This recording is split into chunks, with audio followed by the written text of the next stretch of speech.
Hi అండి, అందరికీ నమస్కారం. నేను మీ పవన. టెల్స్ బై పవన ఛానల్కి స్వాగతం. అందమైన ప్రేమ కథ అనే తర్వాయి భాగంలోకి వెళ్ళిపోయే ముందు మై డియర్ ఫ్రెండ్స్, ఒక చిన్న రిక్వెస్ట్ మీ అందరికీ. ఫస్ట్ టైం చూస్తున్న వాళ్ళు ప్లీజ్ సబ్స్క్రైబ్ చేసుకోండి. అలాగే ఎపిసోడ్ అంతా వినండి. నచ్చిందంటే లైక్ చేయండి నేను చెప్పడం, అలాగే కామెంట్ చేయండి, షేర్ చేయండి. మళ్ళీ ఇంకోసారి చెప్తున్నాను రిక్వెస్టింగ్గాను సబ్స్క్రైబ్ చేసుకోండి. ఇంకా కథలోకి వెళ్ళిపోదాం. కళ్యాణి ఎంతో ఓపికగా, ఎంతో శ్రద్ధగా, ఎంతో ప్రయాసపడి రాసిన ఆ ఉత్తరం ప్రకాశం చేతికి ఇవ్వనే లేదు. ఈలోగా కొత్త పరిస్థితులు ముంచుకొచ్చాయి. ప్రకాశంతో పాటు ఈ మధ్య అతని ఫ్రెండ్ రమేష్ అనే మరో ఇంజనీర్ కూడా కలిశాడు. ఇద్దరూ స్నేహితులయ్యారు. కలిసి పనిచేయడం ప్రారంభించారు. ఇద్దరు కూడా సమర్థులే. ఇద్దరిది సరళ హృదయమే. ఎదుటివారి మనసు ఆకలింపు చేసుకుని ప్రవర్తించగల నేర్పు ఇద్దరిలో కూడా ఉంది. అందువల్లనే చాలా తక్కువ వ్యవధిలో ఇద్దరు మంచి మిత్రులైపోయారు. వచ్చిన ప్రతి పని ఇద్దరు సమానంగా భాగించుకుంటున్నారు. కష్టం విభజించుకున్నట్లుగానే లాభాలు కూడా పంచుకుంటున్నారు.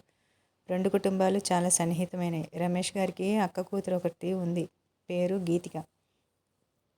మేనకోడలంటే అతనికి చిన్నప్పటి నుంచి ప్రాణం. దగ్గర ఉంచుకుని చదువు సంధ్య చూస్తున్నాడు. గీతిక బిఏలో చేరింది. 20 సంవత్సరాలు పైబడిన 18 నిండినట్లుగా తెల్లని శరీర ఛాయతో, పొంకంగా ఉన్న అవయవాలతో, సన్నగా నాజుగ్గా అరవిచ్చిన గులాబీలాగా ఉంటుంది గీతిక. అందానికి తోడు అలంకారం మరింత ఆకర్షణ తెచ్చిపెడుతుంది. గీతికకి ఏ సమయానికి ఎప్పుడు ఏ రీతిగా డ్రెస్ చేసుకోవాలో బాగా తెలుసు. దానికి తోడు మంచి మాటకారి. ఆ పిల్ల సమక్షంలో సమయం ఇట్టే గడిచిపోతుంది. మాటలు, చూపులు ఎదుటివారిని గిలిగింతలు పెట్టేటట్లుగా చిలిపిగా ఉంటాయి. గీతిక మొట్టమొదట్లో మేనత్తతో పాటు కలిసి వచ్చింది. తర్వాత ఒక్కరితే రావడం ప్రారంభించింది. అనతి కాలంలోనే ఆ అమ్మాయికి ప్రకాశం ఇంట్లో చనువు బాగా ఎక్కువైపోయింది. అలా ఎక్కువ కావడానికి కారణం కూడా మీనాక్షమ్మే అని అందరికీ తెలుసు. ఆ పిల్ల అంటే ఆవిడకి ఎక్కడ లేని అభిమానం. చీటికి మాటికి ఏదో అంకతో రమ్మని కబురు చేస్తూ ఉంటుంది. ఆ అమ్మాయి కోసం ప్రత్యేకంగా పలహారాలు తయారు చేయమని కళ్యాణిని ఆదేశిస్తుంది. ఒక్కోసారి ప్రకాశం ఉన్నప్పుడు ఇద్దరిని ఒకే చోట కూర్చోబెట్టి పలహారాలు తినిపిస్తుంది. పక్కపక్కగా కూర్చుని నవ్వుతూ తుళ్ళుతూ ఉన్న వాళ్ళని తనవి తీరా చూసుకుంటూ ఉంటుంది. ప్రకాశం గదిలోకి కూడా సరాసరి ఎటువంటి ఆరమరికలు లేకుండా వెళ్ళిపోతూ ఉంటుంది గీతిక. అతని గది ఎంత పొందిగ్గా సర్ది ఉన్న, ఇదేమిటి ఈ గది ఇలా ఉంది, మీకు సర్దుకోవడం రాదా అంటూ అక్కడ వస్తువులు ఇక్కడ అక్కడ పెడుతూ ఉంటుంది. వాటిని అక్కడే ఉంచు, మా కళ్యాణి చూస్తూ ఊరుకోదు నవ్వుతూ అనేవాడు ప్రకాశం. ఊరుకోక ఏం చేస్తుంది ఏంటి? ఉయ్యారంగా బొమ్మలాగా అతని వైపు తిరుగుతూ ఆడుతూ ఉంటుంది. ఏం చేసినా చేస్తుంది. బహుశా చెవి కోసేస్తుంది అనుకుంటా అంటాడు. ఏం చేయదు, మీరున్నారుగా, నాకేం భయం, వాళ్ళ చూపులతో కళ్ళు తిప్పుకుంటూ అంటుంది గీతిక. అలా చూసినప్పుడు ప్రకాశంకి ఒక కంగులో వెళ్ళి ఆ అమ్మాయి జడపుచ్చుకుని గుంజి దగ్గరికి లాక్కోవాలనిపిస్తుంది. కానీ అది క్షణికం మాత్రమే. అలాంటి ఊహ వచ్చినప్పుడల్లా కళ్యాణి కళ్యాణి అంటూ కొంప మునిగిపోయినట్టు, ఏదో పని ఉన్నట్టు గావు కేకలు పెట్టేస్తుంటాడు ప్రకాశం. కళ్యాణి కేకలు విని చేస్తున్న పని వదిలి పరిగెత్తుకుంటూ వస్తుంది. తీరా వస్తే ఆ సిగరెట్ పెట్టి ఇలా ఇవ్వు అను, లేకపోతే రేడియో కాస్త పెట్టి వెళ్ళు అను అంటాడు. అయ్యో రామా, ఈ మాత్రం దానికి ఆవిడ గారిని అలా హడలు కొడుతూ పిలవాలని నన్ను అడిగితే నేను చెయ్యనా?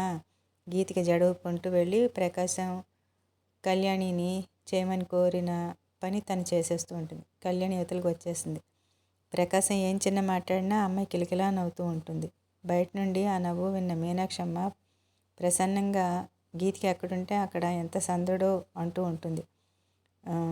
రమేష్కి ప్రకాశం మొదటి వివాహం గురించి చూచాయిగా తెలుసు. రెండో పెళ్ళి అయిందని, ఆ పిల్ల మొగుదని, ఆమెతో అతనికి ఏమాత్రం సుఖం లేదని కూడా తెలుసు. ప్రకాశం సమర్థుడు, ఇప్పటికే బాగా సంపాదిస్తున్నాడు. ఇక ముందు కూడా అతనికి మంచి భవిష్యత్తు ఉంది. అందులో తనకి ఆప్తమిత్రుడు లాంటి వాడు. రమేష్ అక్కడ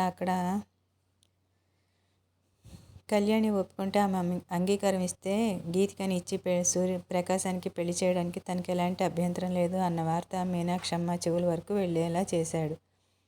ఈ వార్త విని మొదట్లో తెల్లబోయింది. తర్వాత రాను ఆవిడ మనసు మెత్తబడసాగింది. ఇంకా ఆలోచన రాను దృఢమైపోయి అలాగైనా గీతికని ప్రకాశానికి ఇచ్చి పెళ్లి చేయాలని బలమైన కోరికగా మారిపోయింది.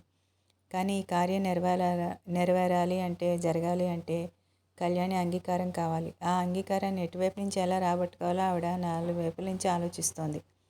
ఒకరోజు గీతిక 4 స్నేహితులు వెంటేసుకుని వచ్చి, మీనాక్షమ్మకి, వీళ్ళు నా స్నేహితులు, మీరంటే నాకు ఎంత ఇష్టమో ఎప్పుడూ వీళ్ళకి చెప్తూ ఉంటాను, మిమ్మల్ని చూపించమని వేధిస్తూ ఉంటే తీసుకొచ్చానంటూ పరిచయం చేసింది. మీనాక్షమ్మ ఆనందానికి అవధులు లేవు. అప్పటికప్పుడు వాళ్ళందరికీ పలహారాలు చేయించి పెట్టింది. గంటకు పైగానే కూర్చున్నారు వాళ్ళందరూ.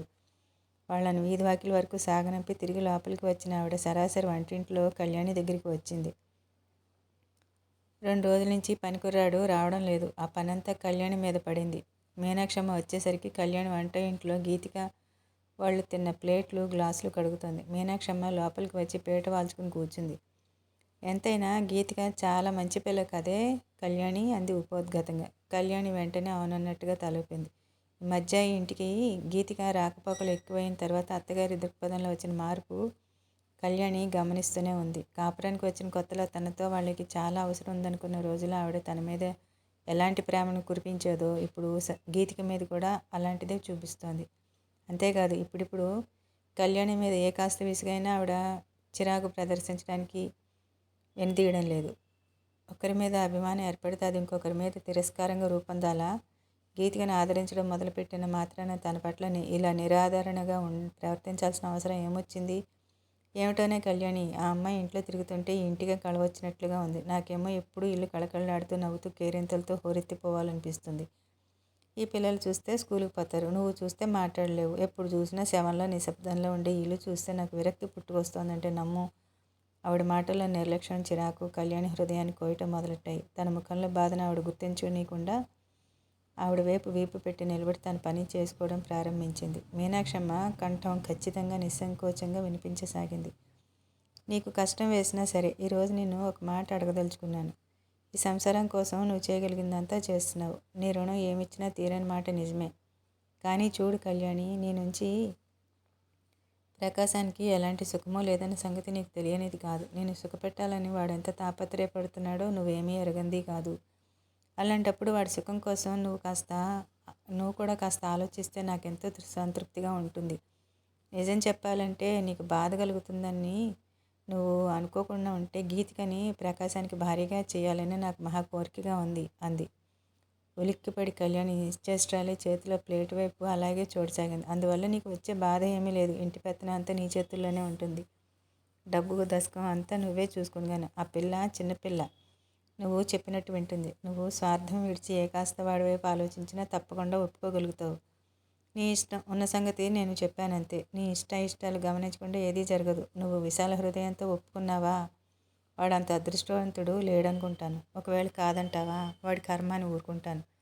తన తోటి వాళ్ళంతా జీవితాలు అంత హాయిగా సంతోషాలతో గడుపుతుంటే, సుఖ సంతోషాలతో గడుపుతూ ఉంటే వీడి బతుకులో ఇన్ని వంకర్లు ఎందుకు చెప్పు? నువ్వే ఆలోచించుకో. వాడికి కూడా ఈ పిల్ల మీద చాలా ఇష్టంగా ఉంది. ఆవిడ మెల్లిగా లేచి అక్కడి నుండి వెళ్ళిపోయింది. కళ్యాణి నిలువెల్లా పాలిపోయినట్లుగా నిలబడిపోయింది. చేతిలో ప్లేటు ఎండిపోయింది. చేతులు తడారిపోయినాయి. అయినా ఆ ధ్యాస లేనట్టు పంపు వైపు చూస్తూ అలాగే నిలబడిపోయింది. ఎవరు ఈవిడ? తన అత్తగారైన మీనాక్షమ్మేనా? ఈ ఇల్లు నీది, నీ సంసారం, నీ నీడన నాకు కాస్త ఆశ్రయం ఇస్తున్నానని అనుకో అన్న మనిషేనా? తను బలవంతంగా సీతని చంపాననే వేరే అపోహలించి వాడిని యువతలకు లాగేసి సీతను మర్చిపోయేలాగా చెయ్యని హెచ్చరించిన ఆవిడేనా? నువ్వు నాకు కన్న కూతురి కంటే ఎక్కువే అని ఎన్నోసార్లు చెప్పిన ఈ వ్యక్తి ఈ మనిషేనా? కళ్యాణి గుండెలు అవిసిపోయినట్లుగా ఉన్నాయి. చెప్పలేనంత నీరసంతో కాళ్లలో వణుకు ప్రారంభమైంది. మనిషిని స్వార్థం ఇంత విషపూరితం చేస్తుందా? ఇంత ఉచితానిచితాలు మరిచిపోయేలా చేస్తుందా? మైమర్పు తెప్పిస్తుందా? ప్రకాశం సంగతి ఏమో కానీ ఈవిడికి మాత్రం గీతికని కోడలుగా చేసుకోవాలని చాలా కోరికగా ఉన్నట్టుంది. ఏం చేయాలి తను? తన కర్తవ్యం ఏంటి? నిర్భాగ్యురాలిని అని ఒక్క మాటతో విరక్తి పొంది దూరంగా వెళ్ళిపోవడమా?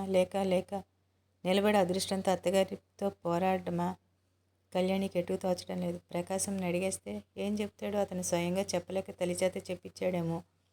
గీతిక మీద వాడికి మనసుంది అని ఆవిడ స్పష్టంగానే చెప్తూ ఉందిగా. ఆ తల్లి కొడుకుల మధ్య రహస్యాలుండవు. ఒకళ్ళకి తెలియకుండా మరొకరికి ఏదీ జరగదు. ఇది బహుశా అతనే చెప్పించి ఉండి ఉంటాడు. కళ్యాణి మనసు చీకట్లో దారి తప్పిపోయిన చిన్నపిల్లల భయంగా అయోమయంగా కంగారుగా అయిపోయింది. కళ్యాణికి ఆ రోజు పోస్టులో పినతండ్రి దగ్గర నుంచి ఉత్తరం వచ్చింది. అందులో ఆయన, మీ పిన్నికి ఒంట్లో బాగాలేదు, 4 రోజుల నుంచి మూసిన కన్ను తెరవకుండా ఉంది, డాక్టర్ టైఫాయిడ్ అంటున్నారు, మంచంలోంచి లేవలేని నాకు ఇంట్లో ఈ చిన్నపిల్లలతో చాలా అవస్థగా ఉంది. నీ అత్తగారు భర్త అనుమతిస్తే అక్కడ నీకు ఎలాంటి ఇబ్బంది లేకపోతే ఒక వారం రోజులు వచ్చి వెళ్తే చాలా సంతోషిస్తాను అని రాశాడు.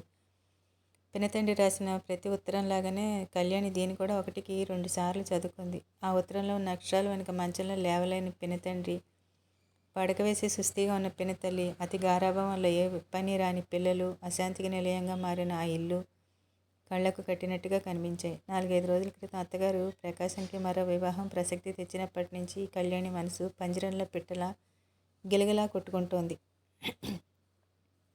ఏ మూల నుంచి ఏ కాస్త అవకాశం చిక్కినా విషప్రాయంగా కనిపిస్తున్న ఈ పరిసరాల నుంచి ఎగిరి అవతలకు వెళ్ళిపోవాలని తహతహలాడిపోతోంది తన మనసు. ఈ ఇంటితో తనకి ఎలాంటి అనుబంధమూ లేదు. తను ఉన్నదని సంతోషించే వాళ్లే లేరు, కానీ లేదని బాధపడేవాళ్ళు కానీ ఇక్కడ ఎవరూ లేరు. నిజం నిర్మోహమాటంగా ఒప్పుకోవాలంటే అసలు ప్రకాశం పరిస్థితులు అప్పుడు అలా దిగజారబట్టే తను ఇక్కడికి రాగలిగింది. తన నుంచి వాళ్లకు అవసరం కలిగింది. ఆ అవసరానికి పెళ్ళి అనే పేరు పెట్టి తీర్చుకున్నారు. అంతకంటే ఇంకేం లేదు. అమ్మ బలవంతం మీద కేవలం పిల్లల కోసం నిన్ను చేసుకున్నాను తప్ప ఏనాడు నిన్ను భారీగా చూడలేదు, చూడలేను అని ప్రకాశం మొహమ్మే కొట్టినట్టు అనేక సార్లు చెప్పాడు. అయినా సరే బుద్ధిహీనురాలైన తను ఏవేవో మమతలు పెంచుకున్న వ్యక్తి తనే కాబట్టి తెంచుకోవాల్సిన కర్తవ్యమూ తన మీదే ఉంది. పినతండ్రి దగ్గర నుంచి వచ్చిన ఉత్తరం తీసుకెళ్లి చూపించగానే అత్తగారి మొహం దీప్తివంతం అవ్వడం కళ్యాణి గమనిస్తూనే ఉంది. నువ్వు ఎడితే ఇక్కడ ఇబ్బంది అనుకో, కానీ ఏం చేస్తావు? 4 రోజులు బాగుండదు, వెళ్ళిరా అంది. కళ్యాణి ఆ సాయంత్రం ట్రైన్కి వెళ్లేందుకు నిశ్చయమైంది. మీనాక్షమ్మ స్వయంగా కోడళ్ళు పెట్టిని ఖరీదు గల చీరలతో నగలతో నింపింది. కళ్యాణి వద్దని వారించినా ఆవిడ వినలేదు.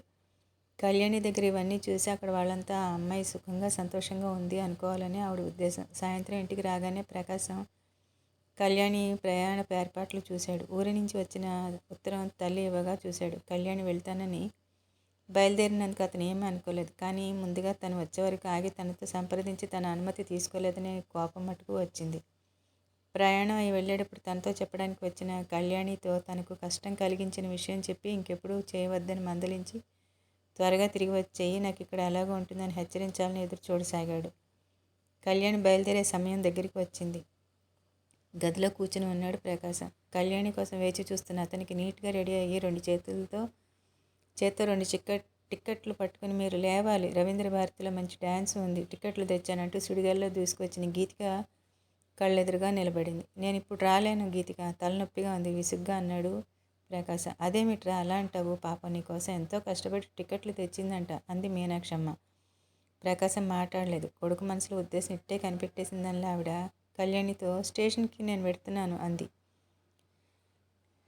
గీతిక మరీ బలవంతం చేయటంతో ప్రకాశం తప్పనిసరిగా లేచి బట్టలు మార్చుకుని తల దూకున్నాడు. అతడు గీతికతో బయటికి వచ్చేసరికి ముందు గదిలో బెడ్డింగ్ పెట్టి ఉన్నాయి.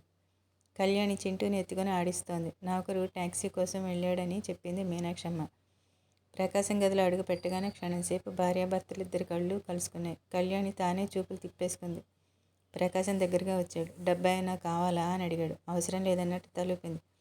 ప్రతిదానికి వద్దు అనడం తప్ప నీకేం తెలీదు. ఇవిగో తాళం చెవులు, డబ్బు కావాలంటే బీరువాలో ఉంది, తీసుకెళ్ళు అనేసి తాళం చెవులు కళ్యాణి మీద పడేసి వెళ్ళిపోయాడు. గీతిక ఎవరిదో కారు అడిగి తీసుకొచ్చింది. చకచకా నడుస్తూ వెళ్ళిపోతున్న వాళ్ళిద్దరినీ కళ్యాణి తదేకంగా చూసింది. తమాషా, కళ్యాణి గుండెలో ఎలాంటి సంచలనం లేదు. ప్రకాశం తన మీద గిరాటు వేసిన తాళం చెవులను కళ్యాణి భద్రంగా తీసుకెళ్ళి అతని గదిలో డ్రాయర్లో ఉంచింది. క్షణంసేపు వాటితో పాటు నేను దురదృష్టవంతురాలని అని ఒక్క ఉత్తరం రాసి పెట్టాలనిపించింది. కాగితం కలం తీసుకుంది, రాసింది కూడా. అంతలోనే మనసు నిగ్గదీసింది. ఎందుకు రాయాలి? అది చూసి అతను ఏమైంది అంటూ తన వెనక రావటానికి ఆ దురదృష్టం అనేది నిజంగా ఉన్నట్టయితే అది మూట కట్టుకుని నిశ్శబ్దంగా నిష్క్రమించాలి. తను రాసిన కాగితాన్ని చించి చెత్తబుట్టలో పడేసింది. కళ్యాణి రామ్మ, ట్యాక్సీ వచ్చింది. కళ్యాణి ప్రకాశం గదిలో నుంచి బయటకు వచ్చేసింది. చిత్రంగా హృదయంలో ఎలాంటి స్పందన లేదు. అన్ని అనుభూతులు గడ్డ కట్టినట్టుగా మనసు పాషాణంగా మారిపోయింది. కళ్యాణి పల్లెటూరు వచ్చి 4 రోజులు కావస్తోంది. కళ్యాణి వచ్చేసరికి పినతల్లి పరిస్థితి మరీ అధ్వానంగా ఉంది. జరతీవ్రతతో అపస్మారక దశలో ఉన్న ఆవిడికి కళ్యాణి వచ్చినట్టే తెలియదు. కొద్దిగా జ్వరం వస్తున్నప్పుడే జాగ్రత్తగా ఉండకుండా తల నిండా చన్నీళ్లు స్నానం చేయడంతో, పూజలు పునస్కారాల పేరుతో ఒంటికి తడిబట్టలు చుట్టుకోవడంతో జ్వరం తీవ్ర రూపం ధరించడమే కాకుండా న్యూమోనియాలకు కూడా దింపిందని డాక్టర్ చెప్పారు. ఆయన చేయవలసిన వైద్యమంతా చేశాడు. అయినా తగ్గలేదు. ఊళ్ళో వాళ్ళ సలహా మీద ఖర్చులకు చూడకుండా పక్క ఊళ్ళో ఉన్న పెద్ద డాక్టర్ని కూడా తీసుకొచ్చి చూపించారు. వచ్చిన 5 నిమిషాల్లోనే రోగి పరిస్థితి పరీక్ష చేసి లాభం లేదని, సమయం మించిపోయిందని పేదం విరిచేశాడు. కళ్యాణి వచ్చిన వారం రోజులకి ఆవిడ అవిటివాడైన భర్తని, ఇంకా చేతికి అందని 4 పిల్లల్ని వదిలేసి పరలోక ప్రయాణం చేసేసింది. ఇరుగు పొరుగు వచ్చారు. దగ్గర చుట్టుపక్కల ఊళ్ళలో ఉన్న బంధువులు కూడా వచ్చి చూసెళ్లారు. వచ్చినప్పటి నుంచి కళ్యాణికి ఊపిరి పీల్చుకోవడానికి కూడా వీలు లేని పని. తెల్లవారుజామున 4 లేస్తే మళ్ళీ రాత్రి 11 గంటలకి పడుకోబోయే వరకు వంచిన నడుము ఎత్తకుండా ఒకటే చాకరీ. శరీరం ఎంతగా అలసిపోయినా, ఎంత బడలికతో మంచం మీద పడుకున్నా విపరీతంగా నీరసం అనిపిస్తే తప్ప వెంటనే నిద్ర పట్టేది కాదు. కాస్త తీరిక చిక్కినా ఈ సమయంలో మనసు పరిపరి విధాలా పోయేది. ప్రకాశం ఎలా ఉన్నాడు? అత్తగారు ఏమంటోంది? పిల్లలు ఏం చేస్తున్నారు? ఇవే ఆలోచనలు. తను ఉన్నప్పుడు తన చుట్టూ అంతగా తిరిగే చింటూ ఒక్కసారైనా పిన్ని కోసం అడిగాడో లేదో. ఒకవేళ ఆ పసివాడు అడిగినా ఆ పెద్దవాడు క్షణంలో వాడిని మరిపించేయగలరు. ఆ శక్తి సామర్థ్యాలు వాళ్ళకున్నాయి. రాత్రి పొద్దుపోయిన ఆ ఏకాంత సమయంలో ఒంటరితనం గూడు కట్టుకున్న కళ్యాణి హృదయం ఎంత నిగ్రహించుకుందామన్నా సాధ్యం కాకుండా చింటి కోసం అరువులు చాస్తూ ఉండేది. మళ్ళీ అంతలోనే విరక్తి కలిగేది. ఎవరు వాళ్ళు? తనకి ఏమీ కాని వాళ్ళ కోసం ఎందుకింత ఆలోచన? ప్రేమించాలన్నా, సేవ చేయాలన్నా ఈ ప్రపంచంలో మనుషులే లేరా? వాళ్ళ మీద ఉన్న ఈ అనుబంధం ఎప్పటికైనా తెంచుకుని తీరాల్సిందే కదా. అది ఇప్పుడే, ఈ క్షణంలోనే ఎందుకు కాకూడదు? కానీ కళ్యాణికి అది అనుకున్నంత సులభంగా కనిపించట్లేదు. తెంచుకోవాలని నిశ్చయించుకుని విరక్తి కల్పించుకుని కూడా మనసు మళ్ళీ మళ్ళీ పదే పదే వాళ్ళపైన మళ్ళుతోంది. ఎందువల్ల?